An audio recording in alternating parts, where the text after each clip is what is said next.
All right. Hey, thanks, Mike. How many want to hear some stories about Mike Pancoast? We'll hold those for next time. If you can hear me okay, just nod your head, especially in the back. Okay, I'll try to keep this close to where I talk from. Mike invited me to, we kind of talked it up a little, what would be interesting. One of the recommendations I made was a presentation about Luther's wife, Katharina von Bora. But you said that you'd done that within the past year. Katie did that last fall. Katie did that, okay. Oh, okay, all right. It was on the Luther. Okay. So you'll see Katie Luther here in a minute, not Katie, the former interim pastor. Current interim pastor. Oh, okay. Intern. Sorry, I didn't hear it. Is it Katie here? Katie? All right. So I said, well, what about Luther's Table Talk, which for Luther geeks is kind of this hidden trove of Lutherana, as you would say, obtuse, oblique, rare facts, rare glimpses into the real Luther, let's say, or the off-the-record Luther. So that got Mike's assent, so if you don't like it, blame Mike. Thank you, Pastor. Ooh, look at that. And if you want to, I mostly have images up here. You're going to see mostly images. But if you want to see the full screen and you can't see it from where you are, there's a couple more tables, free tables up here. All right, so we're doing Luther off the record today. I'll tell you what I mean by that, but I'm going to get there the slow way. And that's via a Luther quiz. So get ready to take the quiz. Has this congregation taken a Reformation tour lately, or Luther sites lately? No. All right, put it on the list. Invite me along. Okay. Yeah, there we go. I've done a lot of. I would not be a rookie. I've done a lot of tours of the Luther sites. So that's good to know. I never know in an adult forum setting like this, even if it's a Lutheran church, how much people know about Luther. These folks are brilliant. I don't doubt it a minute. So this little quiz we're going to do here is just to see, get a sense of the room for me before we dig into Luther off the record. But you are going to help me dig into Luther off the record. I'll show you how in just a minute. So this is the oldest image we have of Martin Luther. It was created by his neighbor in 1520 when the Reformer was 37 years old. And it was, in a sense, a response to demand around Northern Europe, especially. What is this guy who is lighting up the church, capital T, capital C, way up in Germany? He's a monk, but what does he look like? So his neighbor, Lucas Cranach, was an artist, and this is one of two woodcuts, they're called, engravings that could be turned into a woodcut that could be put onto a printing press, and multiple copies, thousands of copies run off the printing press. So you'll see this image all over later Luther writings, but early on, this sold by itself. They just would run pieces of paper with images of Luther. It could have been two-sided. Some of these broadsheets with Luther's image were two-sided, so this is the one. I'm not showing you the whole thing, but what do you know about him? What's his profession, just by looking at him? He's a monk, right? He's a friar in a monastery, Augustinian monastery. He's got the tonsure, which is the weird haircut, and you can see his monk's cowl there coming off his neck. But Cranach did another image as well, and this one, same time. This time his hair is under what's known as a doctor's cap. And so Cranach wanted to portray Luther's a monk and fulfills all the roles that monks fulfill, including preaching in the city church, praying on behalf of the sinners in the town of Wittenberg. So that's communicated by the monk image. Luther's a monk, and he does all the things that monks do for society, for every town, all the people all over the Holy Roman Empire. But he is also a university professor, and so this image was meant to communicate that. He's wearing the cap that university professors in those days would wear. All right, so I'm going to have you do some work here as I'm presenting, and this is the first time I've done it this way, so we'll see how it goes. The old way to do it is to kind of take my own interesting passages of Luther off the record. So you're going to get one of them here in a minute. But I'm going to pass this book around, and what I'd invite you to do, here's the book, Table Talk. You just kind of look through it. It's organized by date. So the earliest one is from 1530 or 31, I think. And then the last one, which we're going to see in a minute here, is the off-the-record comments he made just before he died in 1546. So I'm going to hand this around, and you can just kind of randomly find a page and find something on the page, and then take one of these notepad pieces of paper and write your name on it, and you will read it. So if you don't want to read it, but you do want to present one for everyone to hear, maybe somebody at your table will do it. So we're passing the note and the pencil around.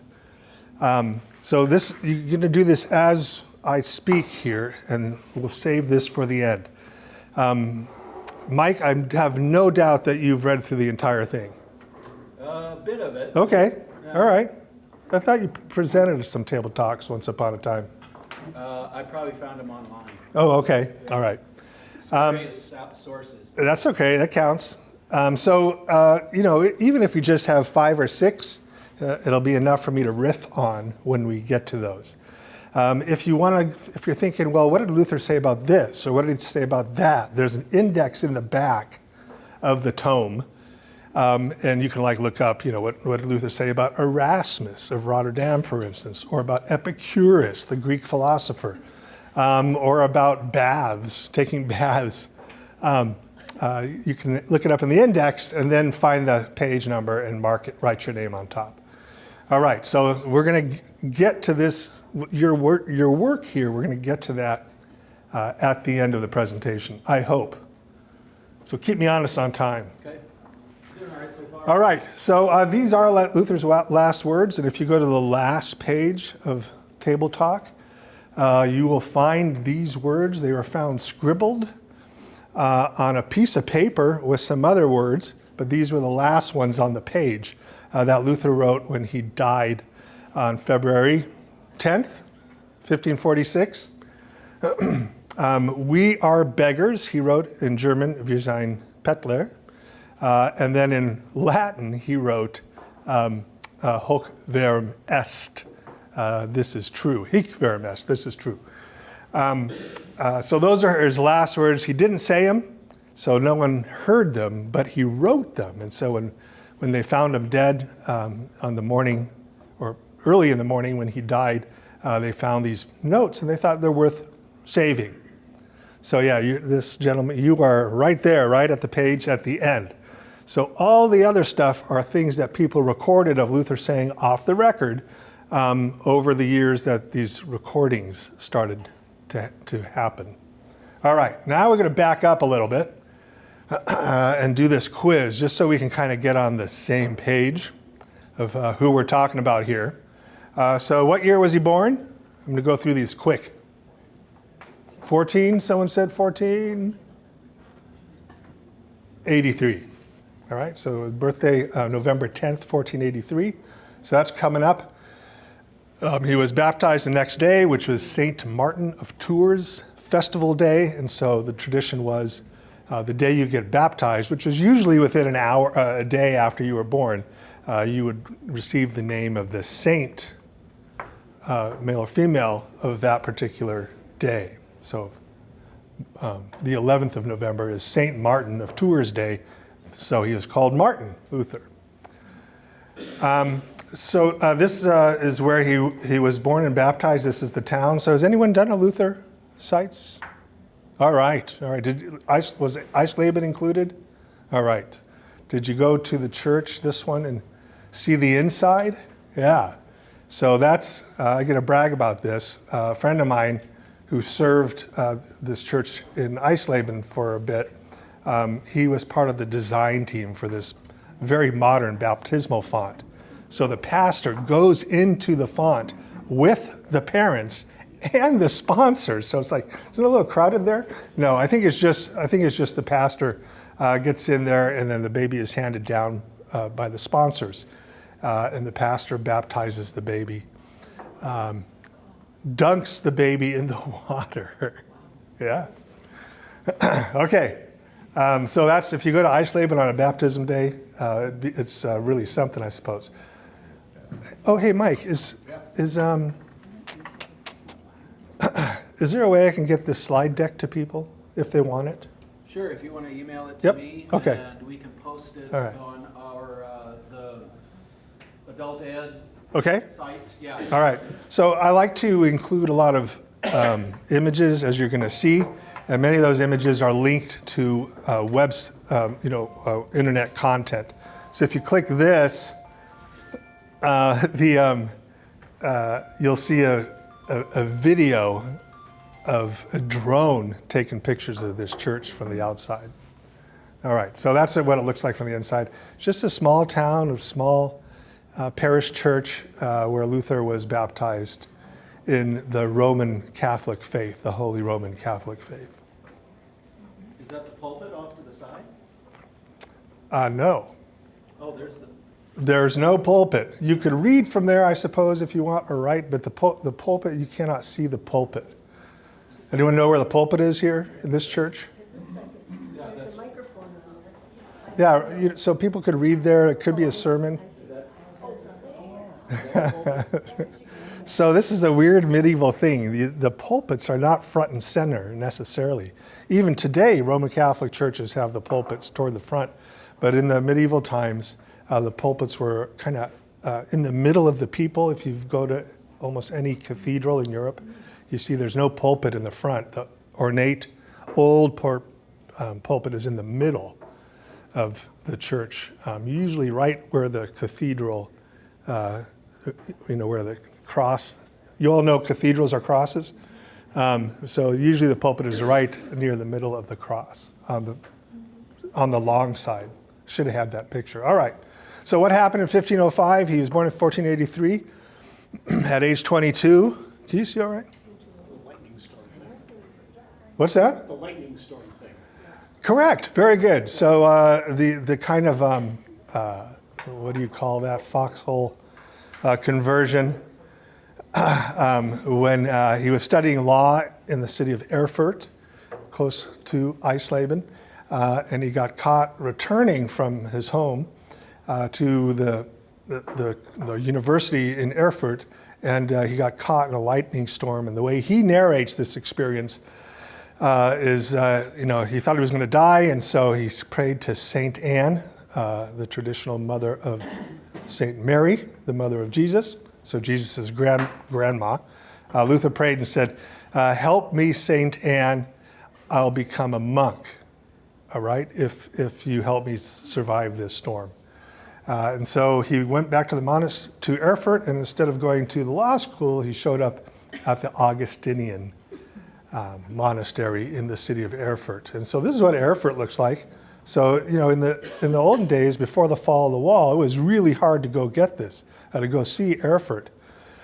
But now it's, part of the reunified Germany, and it's just a hidden gem. So if you get out to East Germany, maybe on this trip we might be taking, you have to go to Erfurt. So that's the cathedral on the left, and the building on the right is another church. So, get your pick. Do you want to go to the Roman Catholic Cathedral, or do you want to go to the Lutheran parish church? But they do plays on the steps and musicals. It's really tremendous. All right, what happened in 1512? This is one people don't know as much. No, ordination was earlier.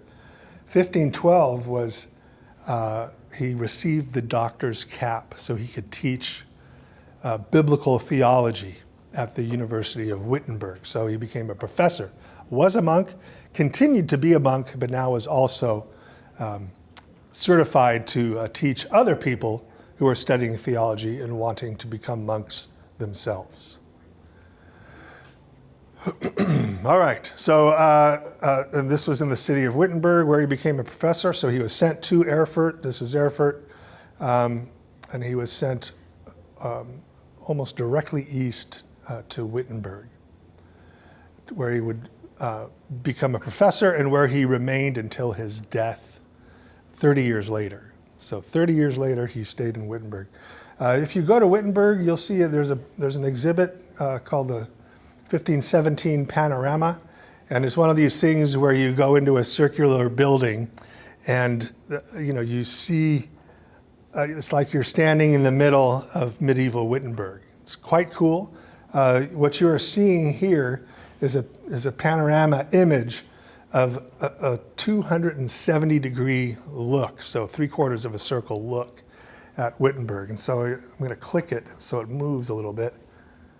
So there's the main church where Luther nailed the 95 Theses.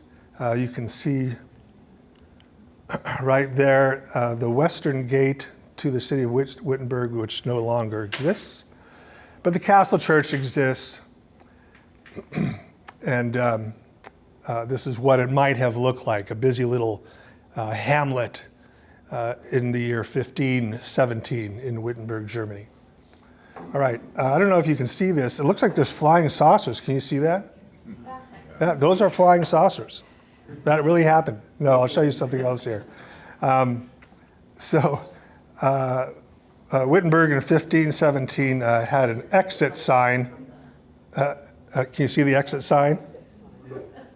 So that's a reflection. I don't know off what. Anyway, this is a really fun exhibit in the city of Wittenberg. It's not free, but it's not expensive either. All right, so this is Luther's town, what it might have looked like in 1517, in 1512.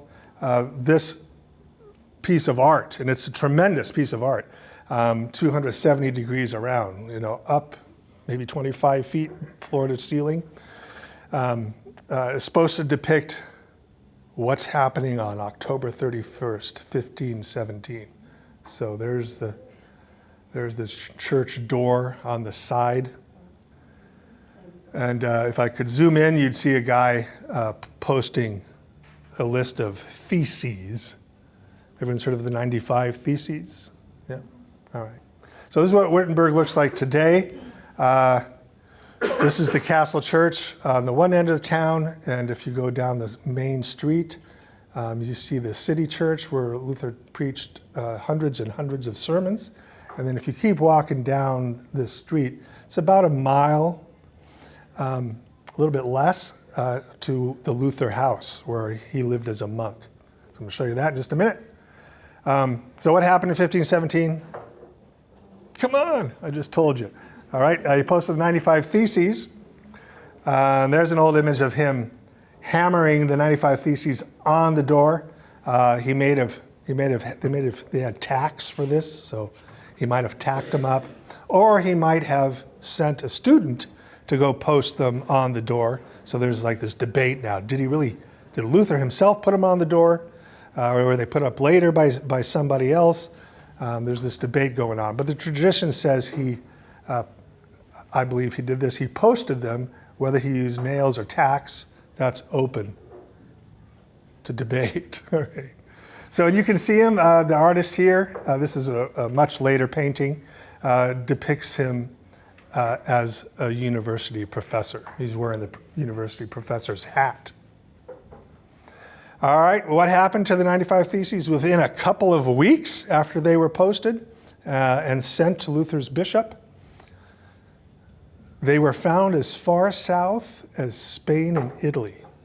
So people took them, set the printing press to reprint them, and they just manually rolled off these little pamphlets that had the 95 Theses on them. And within 2 weeks, they were the talk of Europe. So you can imagine why people wanted to know who this monk was, who was also a university professor.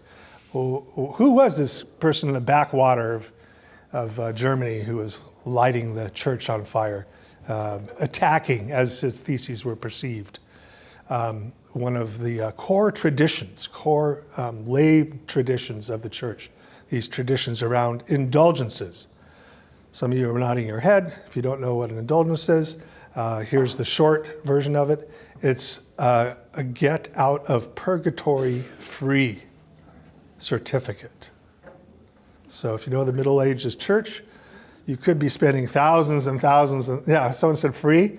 Yeah, you had to kind of make a donation if you wanted an indulgence. For about a week's salary, a donation for the building of a new church in Rome or an upgraded cathedral in Rome, you can have all your sins that are sending you to purgatory forgiven so that you get into heaven right away. So, okay. Might have to review indulgences. They're just being polite, they know. Let's see, I'm just checking the time. So that's kind of where it started. 1517, October 31st. We just had the 500th anniversary of this event in 2017, right? There was all kinds of big stuff happening about the so-called start of the Reformation with this action. What do you think, Mike? Do I date the start of the Reformation in 1517? Well, the fuse was certainly lit. The fuse was lit because people knew something was up in Wittenberg. But Things had started before that. in things that started before then, but technically I like to date another event as the start of the Reformation. So we'll get to that in a minute. We're there now. What happened in 1521? That's 1530, so that's... Diet of Worms. Diet of Worms, yeah. So we'll get, in 1521, the Diet of Worms. Heard of Diet of Worms? Nod your head. Okay. That's gummy worms. Here's a nice image from the Luther film that stars Joseph Fine as Luther, Ray Fine's brother. He's the commander in The Handmaid's Tale. How many of you watched The Handmaid's Tale? He played the commander. Anyway, this is in the Luther movie from the year 2000, and this is portraying this major event where Luther was called to renounce, right, to disavow his writings and his teachings. And so they arrayed them in front of him. I don't know if you can see those in the back, but in front of him you've got all these pamphlets that he wrote and that he claimed. And they asked him, do you renounce these teachings, these writings, or not? And he wasn't given a chance to defend his writings. It was like a yes or no on this particular day. And so this is where the famous speech goes, I will not and I cannot recant. That's how it ends. Sound familiar? How about this? Here I stand, I can do no other. Does that sound familiar? Yeah, okay. All right, so this is this famous Here I Stand scene at the end of April in 1521. Still a monk, still a university professor, still single, still underneath his vows, even though he had told other monks, these vows you took to become a monk or a nun are not binding. You are free as a monk or a nun to walk away from the monastery and take up a secular life, a non-religious life. So he'd already done that, but he was still a monk, still praying his prayers 5 times a day. So this is the big event. So this is where I start the Reformation, because when he left here, he left as an outlaw. Someone he had been excommunicated from the church. This was his last chance. So he left as an outlaw, and immediately after that, the Roman Catholic Church of the time printed an edict. This is called the Edict of Worms, basically saying Luther is no longer a member of the Holy Roman Empire or of the Holy Roman Church. And anyone who spreads his readings, his writings, or preaches in accord with his teaching. So it's not only Luther who was excommunicated. Technically, pastors who are preaching in accordance with these documents here were also kicked out of the church. There was only one at this time. But it continued, the movement continued, and that's why this is a better date to start the Reformation. All right, this is the big one for our purposes today. What happened in 1525? This is exactly 500 years ago in a couple months. They had a big time celebration of this in June, like they do every year in Wittenberg. Yep. So this is the part of the story that a lot of people aren't too familiar with. This is maybe what your interim pastor did a year ago. He married Katharina von Bora, who was a nun, but she had left her convent with about 10 other nuns, and they took refuge in Wittenberg, where they would be safe. And that happened in 1523. And all the other nuns who escaped the convent near Leipzig, which today Leipzig, were married off. And one remained, and it was this young woman named Katharina von Bora.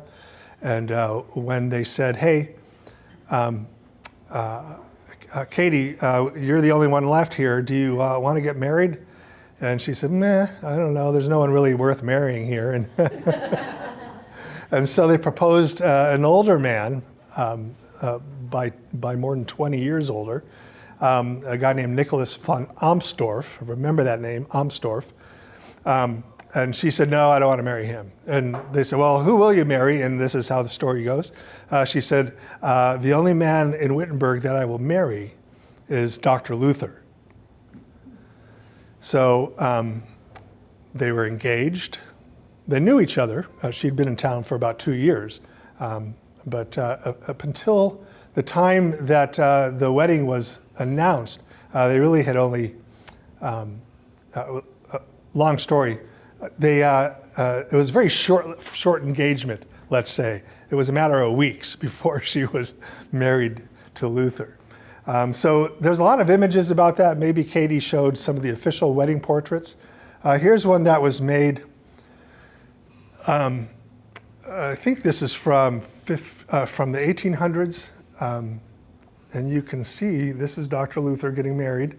And here's, I can't remember the monk's name who married him. And who's this? This is Katharina. She looks like a teenage girl, and he doesn't. So the fact is that Katharina was 17 years younger than Luther. But that was kind of normal at the time. Not defending it or condemning it necessarily, but she was 26, so still old enough. But she married a man much older, but there was really nothing wrong with it. It was normal. So I like this one because it actually shows, a very young Katharina. Am I standing right in your way, Bill? You sure? I'm sorry. I'm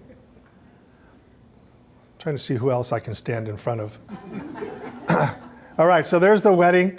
And they celebrate this wedding every June. They've been doing it for a couple centuries in the city of Wittenberg. In times of war, it hasn't been continuous, but times of peace, they celebrate the wedding. Somebody always dresses up as Luther, and somebody else dresses up as Katharina, and they're the official Luther and Katharina. There's also a child Katharina and Luther, like little kids. So that's part of it. It's a big parade, thousands of people. And this year, of course, with the 500th anniversary, thousands of people. I was thinking of going, but then I thought, no, I should stay away. Just go next year. Just going to be, yeah, exactly. And you can kind of see, here's the parade.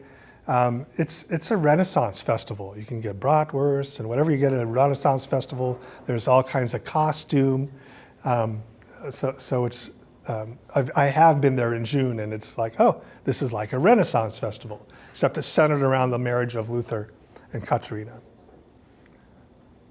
All right, there's another image. There it is. It's just a weekend. Hochzeit, that's the word for marriage. And it's the biggest Luther festival in Europe. You see the steeples of the church where Luther preached hundreds and hundreds of times, over 2,000 times. All right, so where did the newlyweds live? We're getting down to it here. Airbnb, little cozy house. So here's their house. Closer to an Airbnb. What's that? I said closer. Closer to an Airbnb, yeah, a big one. Wittenberg had at the time an Augustinian monastery, a Franciscan monastery, starts with a C. It had six monasteries. Franciscan, I said, Dominican, I can't remember them all. So it was a town filled with monasteries, but Luther at this time was preaching, you don't have to be a monk. The Bible doesn't say that this whole class of people needs to exist who are closer to God than average people who aren't in monasteries or convents. So the monasteries in Wittenberg in 1525 were mostly empty because the monks there had found brides, including among the women that came with Katie Luther. So this was where the newlyweds lived to begin with in the summer of 1525. Today it's still called the Luther House, but it was, I think it's fair to say, it was even more so the Katharina von Bora House, because she ended up running this place like a hotel. Okay, all the rooms were cleared except for one old monk who didn't want to go out and find a wife, so he was allowed to stay there in one of the other rooms or cells, and then Katharina and Luther moved into a room, and the place came with servants, fortunately. And so those servants were used, and more servants were hired to turn this Luther house, it wasn't that at the time, it was called the Augustinium, the Luther house into a place that served the mission, the academic mission of Wittenberg at the time. All right, so this is Luther's office. You can walk through this, it's very cool. That's not the stove that that was used to heat the room when he was there, but it's like the stove. Parts of this room were disassembled and taken, including the door, taken on tour around the world, including here in Minneapolis, where you saw. How many of you were at the Luther exhibition? Okay, I thought it was very cool.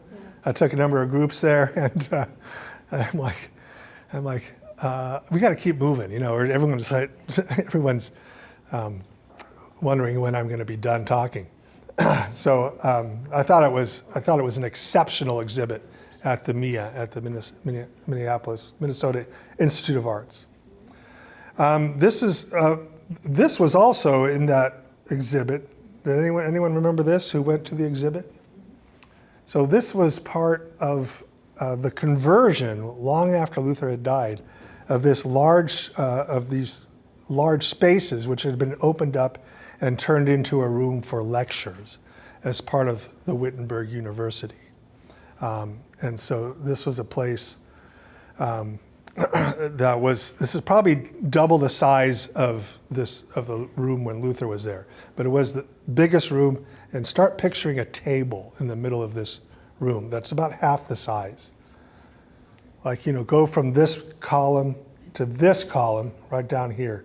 Put a wall here, and then over toward where you all are, that's where the dining room was. So that's the Luther house. I'll say another thing about Katharina von Bora, and then we'll kind of get into it. Is the book still going around? Okay, good. If you go to the Luther house, you see this statue of Katharina von Bora, and she's a confident woman, not wearing the garb of a nun, but wearing the garb of a kind of more upper class woman of the day, and she's walking confidently through a door frame, and she's known among Reformationists especially as a reformer in her own right. And one of the biggest things she reformed was the Christian understanding of the household, that God didn't think the household was an afterthought and not important. The Reformation, Luther included, started preaching that the household is where God's work starts, and where God's work is done in a most important way, because you parents, you teach your kids, including about the faith. So there's a holy task that parents have, as well as a secular task. We got to, feed them, we got to burp them, and so forth. So that's Katrina van Boren. If you go to the Luther House today, you will see her statue there. If you go this summer, you're going to be disappointed. You can't go into the house. There's an exhibit where they've taken stuff out of the house. The whole interior of the house is being renovated. All right, this is the image on top of her tomb. She died in I'm going to get it wrong here, 1540.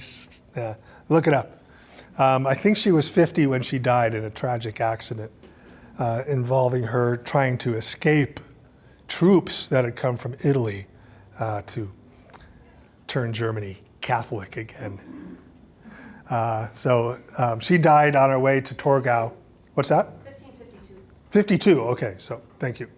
So she was 53. This is the kind of sculpted image on top of her tomb. All right, so there's all this romanticized stuff about the Luther household. This is supposed to be Katharina. Here's Luther playing the lute. He did do that when he was younger. There's not a lot of evidence that he kept doing that for his kids. There was a lot of romanticizing Luther, his family at the time. You see here, there's 1, 2, 3, 4, 5 children. This is Martin, the youngest. Katie and Martin lost their firstborn at 12 months. No, that's not right. 10 months, yeah. So there's not a lot of recording of what the family said about that. They weren't recording his off-the-record remarks yet. But when Magdalena died, this is the oldest daughter, in 1538, they were writing down the things that Luther said at her death. So maybe someone found that. If you look up Magdalena Luther, you'll see some quotations, Luther being quoted about what it was like to lose a daughter at age 13. So they were not unfamiliar with tragedy. Who's the other man in the picture? Oh yeah, that's a great question. There is another man, here's Melanchthon, Luther's right-hand man, who also was married and had children and had plenty of stuff to do, but here he is kind of having a beer behind the family. It happens, yeah. So I found this. This is a AI. I didn't do this. Somebody must have said, hey, hey, ChatGPT, hey, Grok, make an image of Martin Luther in a big dining hall, dining with his family. So there's his family. It looks like 3 girls, which is not the case. He had 2, including the one who died. It looks kind of like a restaurant, everyone in their own tables. That's not quite right. What would be quite right is that the kids ate first, along with the women. The servants didn't eat in the main dining room. They ate in the kitchen, smaller tables in the kitchen. And then the men were last. And they were like, serving. So first feed the kids, then buy kids, buy women, and then the men would come. And the men were, maybe you can get an indication in the back, the men were students for the most part. Other students who had come from all over Europe to study under the famous Professor Luther and the famous Professor Melanchthon. So it's probably unlikely that this scene ever occurred around a table like that. Most days Luther would eat with the students and some of his fellow professors at a table, not in a room quite this size, but still a large room. As far as I know, Luther was not cross-eyed. This is what happens with AI. One of the daughters is clearly not, or is this the wife? Katie, I'm not sure. And everyone, when you kind of look at the faces, all right, this is what happens when you get AI to make something. All right, and I don't know what they're eating. Beans? Well, she has two arms. She's got two right arms. All right, and so this is an older one, also would be, you can see, whoops, darn it. You can see, here's the kids. I don't know what they're doing. Are they singing for the men? So, here you got 8 men, including Luther, at a smaller table. So what you really got to do is picture a room maybe about half this size, maybe where the mirrors are, and forward, that's this great big dining hall. Even that's too big. But you have a long table with about 15 spaces. You can move other chairs around it when needed. And where was Luther seated? Head of the table. So picture that, a long table with people in robes, usually black robes if they were Augustinian or former Augustinian. But if they were students, they had to wear a robe, a gown. All right, so that's what I want you to picture, a large table with 12 to 15 places. And then picture Luther at the top, just kind of, he's had a nice big lunch, and he's seated at the table, and the students are there, and his fellow professors are there, and it's past 15:30, so he's older. He's been in the public eye for 13 years, and he's sitting there and just having discussions, and different people are asking for his commentary. And at some point in 1530 or 31, the students start to write down some of the more interesting things that he was saying off the cuff. And you got to remember that Luther, one of the things he bragged about with his wife was her beer. She brewed the best beer, not just in Wittenberg, but in all of Saxony. Everyone knows that you had to drink beer. Even kids drank beer. It was low alcohol content for the most part, but it was, what we would call pasteurized. It was a more safe way to drink something. You couldn't just drink water right out of the river where the sewers went. So beer was very common, low alcohol content. But if you're sitting there, it's the end of the day, lectures are over, and someone's keeping the beer coming, your tongue might get a little looser. And so it started happening where students or associates would start writing down some of the more provocative things he said, or the more theological, profoundly theological things he said. So this is the Tischreden auf Deutsch, and in English, table talk, but it's a very unique collection of literature because it's really the first collection of somebody saying things off the record. There were a lot of things that Luther said on the record, treatises, Bible commentaries, lectures, sermons that were being recorded long before people recorded the table talks. But then people started recording the table talks, and it was just understood that, okay, this is Luther on the inside here. This is Luther behind closed doors. Here's where you get the profound wisdom of Luther and the weird sense of humor of Luther that's not official. So students would be writing them, and before long, some of the students started collecting them and publishing them on their own and making a little money off of Luther's table talk. So here's a collection of Luther's works. That's his Bible commentaries, his treatises, his letters, his sermons. There's a couple of receipts in those volumes, receipts that he's wrote and signed.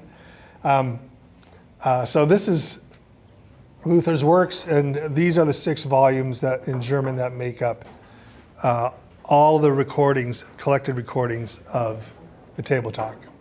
All right, if anyone wrote a book but you got to go, you bookmarked something but now you got to go, I'm gonna. They're gonna have to go to get their kids. Yeah. Oh, okay. Yeah, I get it. All right, and so it's all very cool. If you want to. If you want to go online, just search for Martin Luther's Werke, like that, and you'll get this great resource. But you have to be able to read Latin or Fraktur German. But there's a link to this so you can get to Luther's works. But this is where you can get the collections in German, either a PDF or a flip book. I'm not going to do the flip book right now. All right, so we've got the table talk. The English version of this is really there's about a 1/12 of the collected table talks in German and in Latin. So there's more of this where this came from if you want to experience it in the German. All right, we'll put this at the as our backdrop here. Are you reading them, Mike? Yeah, why don't I? Okay. So I'm just going to, and I'm glad to stay after 11 o'clock. I am going to the Twins game today, but no problem. Sorry. I know. They've been eliminated from playoffs. Really? Karen Johnson. Oh, there she is. Yeah, page 28, April 1532, the character of neighborly love. One ought to love one's neighbor with a love as chaste as that of a bridegroom for his bride. In this case, all faults are concealed and covered over, and only the virtues are seen. Well, there you go. I'll let you hold that. That's a great comment that some student thought, hey, he's talking about marriage. The student might have been married already, or he might have been interested in getting married. We don't know. We do know whose collection these come from. They put them in chronological order. So there's different collections kind of mushed together here. One student collects something. And of course, it's not verbatim. So the best way to think of these is Luther said something very close to this. But even there's evidence of two students at the same table writing stuff down. And it's interesting to see the differences. The gist is the same, but they're not verbatim quotations because we have lots of samples of two or more students writing down the same thing and putting it in their collection. All right, but that was what, his view of marriage was very high. He had a high view of marriage, not a low view. Yep. One of the reasons I opened the book to that is in the small catechism that we learned under the Ninth Commandment, the explanation said that we were to put, to love the neighbor as thyself, whatever, and to put the most charitable construction. Yep. I love that wording, and every time I'm in traffic and somebody cuts me off, I'm like, well, they must have been in a hurry. Yeah, they're in a hurry, they're having a bad day. That is a good example. Because the New translations don't say that. No, I do. I like the older translation, and that's for the commandment, you shall, you shall not bear false witness. And that's that's the positive spin on commandment that says, don't do this. Luther's treatment of the Ten Commandments mostly is, don't do this and do this, right? And one of them was keep marriage chaste so that God can continue to bless you through it. There's lots of marriage commentary in here, lots. Thank you for that one. Under the title, There is Much to be Learned from Judas, Fall 1533, summer or fall 1533. Judas is as important in the company of the apostles as any other three of the apostles, and he throws light on countless arguments, like the article of justification against the Donatists, good luck, who said that one could baptize only those who had the Holy Spirit. There are many proofs that Judas was an apostle, that is, one of the 12. Accordingly, what he did in his office was right, but when he was a thief, he sinned. One must distinguish him from his office. For Christ did not commit theft to him, but an office. Judas also throws light on the reproach that is heaped on us. There are many wicked people among you. Very well. And Judas was an apostle. Undoubtedly, he behaved better than the others. Nobody charged him with making any mistakes at table. Judas was really the Pope. Therefore, for the Pope also snatched the money box. He appeared to confess Christ, but actually he had nothing but the name of a Christian. He was called Judas, but in actual fact, he was Iscariot. Wow. Anyone? You don't have to identify yourself. That's a good one, though. Reminds me of Jesus Christ Superstar, where Judas has an office, right? And Judas himself figures out, I'm doing something that God put me on earth to do, that God made me do. A number of these folks are a part of a small group study we're watching, The Chosen. Oh, okay. And right now, Judas kind of figures prominently. And spoiler alert, for those of you who haven't seen the next episode coming up, he will have an office. That is, he will have a job that the rest of the apostles grant to him. So this sense of this service, and yet. It's almost 11 o'clock, but Yeah, I'm happy to do a few more of these. Okay. The last one.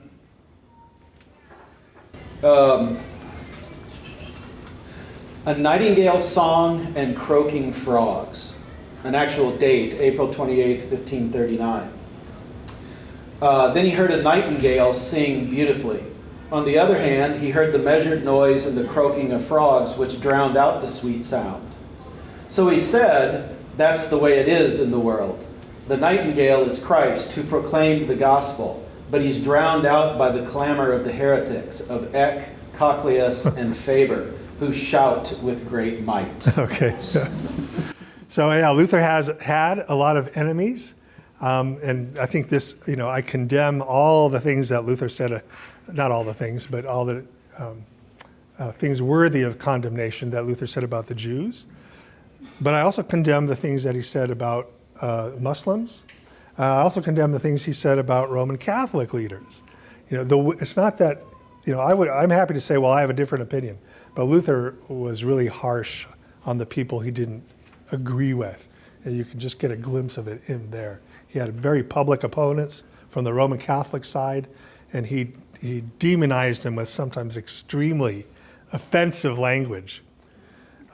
Including one of his opponents, he says somewhere in here that the devil, you got to cover your ears, starts with an S, ends with an HIT. The devil shat, so that's an A, I guess. This opponent, I think it's Cocleus, out of his, where that comes from. So that's kind of Luther's very scatological sense of humor, but it's also kind of part of his scatological way of seeing life, and it really comes out in the table talk. Can I get the last one, the one that I was going to do? Yeah. All right, so at the beginning I shared the last one, which is when after he died, they found a note, and this one, he was ill a lot. And so when he was ill in his bedroom, his students would also attend to him. And so he would continue to talk, and they would continue to take notes. So this is a note from 9 years before he died, but he thought he was dying. So the next day, February 26, 1537, Luther said when he vomited as a result of his sickness, here's the quote, "Ah, dear Father, take this dear soul into thy hand. I give thee thanks and bless thee, and let thy creatures bless thee. Grant that I may speedily be gathered to the fathers." So he thought he was dying. Turns out he was just passing a stone. And so they make that clear. Later, when the vomiting ceased, Luther said, "Go, my dear soul, go in God's home. How poor and wretched we humans are. I have almost no strength left. And yet how Satan troubles and disturbs what little strength I have. Give me constancy and patience to thy faithfulness, my Father, my Lord, that I may overcome Satan." And then this is a really funny note. He says, while he thinks he's dying, this older friend, also a professor, named Amsdorf, who Katie Luther was supposed to marry, but Katie Luther said, "No, I don't want to marry Amsdorf." So Luther says, while he thinks he's dying, "To you, my dear Amsdorf, I commend Katie, my wife. I have no doubt that Satan produces and sharpens my pains," and he goes on to complain about the stone that he's passing. So He lived another 9 years. yeah, there's a lot of, he's really a drama queen, kind of, when he's sick, and there's a lot of that comes through here. But the fact that he says to the guy who was supposed to get married to his wife, when he thinks he's dying 10 years later, now you can have Katie.